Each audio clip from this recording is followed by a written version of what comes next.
عشان نعرف اللي بيدور في السودان واللي بيحصل في السودان لازم تعرف أصل الحكاية. كلنا شايفين وسامعين الحرب اللي دايرة في السودان، وهل في خطر منها على مصر؟ وإيه علاقة روسيا وأمريكا بالحرب دي؟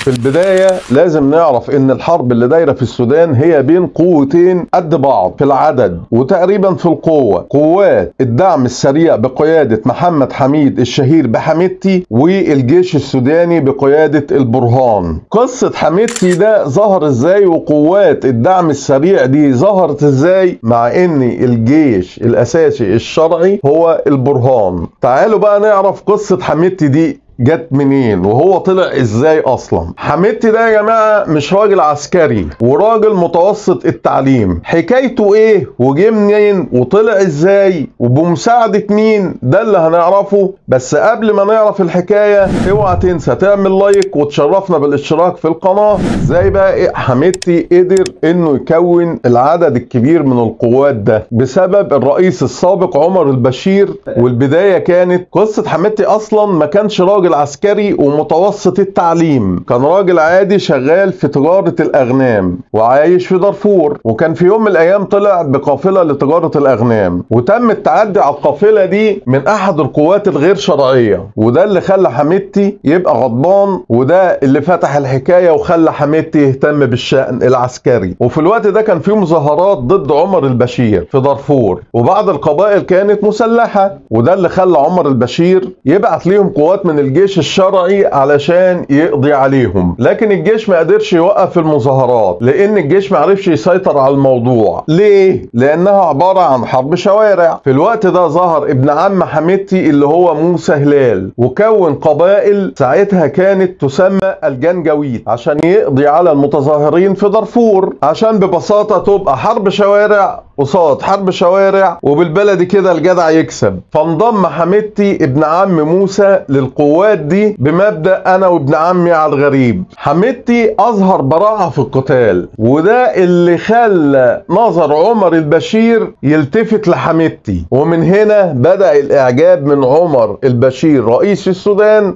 بحميدتي. هنا بقى موسى هلال كان كون قوات الدعم السريع، واللي كان عددها ساعتها 6000 جندي. المهم ان موسى هلال فعلا قدر يوقف المظاهرات في دارفور اللي كانت ضد عمر البشير بمساعدة مين؟ ابن عمه حميدتي. ومن هنا اصبح موسى هلال ليه طلبات عند عمر البشير، واصبح شوكة في ظهره، انا ليا طلبات نفذها لي. هنا بقى الطلبات اللي طلبها موسى هلال من عمر البشير ما جاتش على هوا عمر البشير، تمام؟ فاصبح حابب ان هو يتخلص من مين؟ من موسى. طب هيجيب مين مكانه؟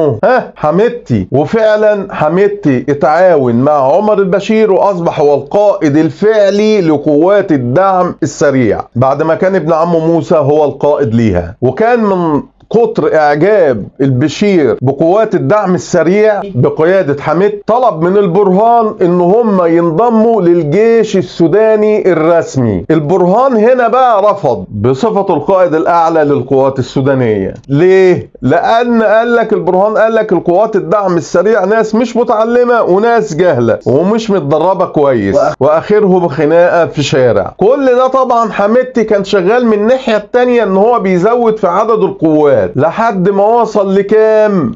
60,000 جندي. جه هنا عمر البشير فكر في الموضوع من زاوية تانية خالص، وقال خلي قوات الدعم السريع زي ما هي عشان تحميه من اي انقلاب ممكن يحصل عليه من قلب الجيش السوداني. بس ما كانش واخد باله ان هو بيعمل حزبين او قوتين متوازيتين. من الناحية التانية يا جماعة الشعب السوداني كان رافض البشير ورافض حكمه، كان عمال يزيد في المظاهرات لانه ولا كان عايز البشير ولا كان عايز حكمه، لحد ما جت سنة 2019 وكل القوات اجتمعت ضد عمر البشير في صف الشعب، وبالفعل تم عزل الرئيس السوداني عمر البشير سنة 2019. وهنا البرهان كون مجلس عسكري سيادي عشان يحكم البلاد، مكون من 11 شخص، نصهم تقريبا عسكري ونصهم مدني، وكان طبعا من ضمنهم مين؟ حميدتي. حميدتي، وكان قواته ساعتها اللي هي قوات الدعم السريع وصلت ل100,000 جندي، اللي هو تقريبا نفس عدد قوات الجيش النظامي السوداني. وطبعا حميدتي اصبحت كلمته مسموعة في الفترة دي، وده اللي خلى فيه خلافات في الرأي بين حميدتي والبرهان. ومن ضمن اساسات الخلافات دي يا جماعة ان البرهان عايز يسلم الحكم للشعب ويرجع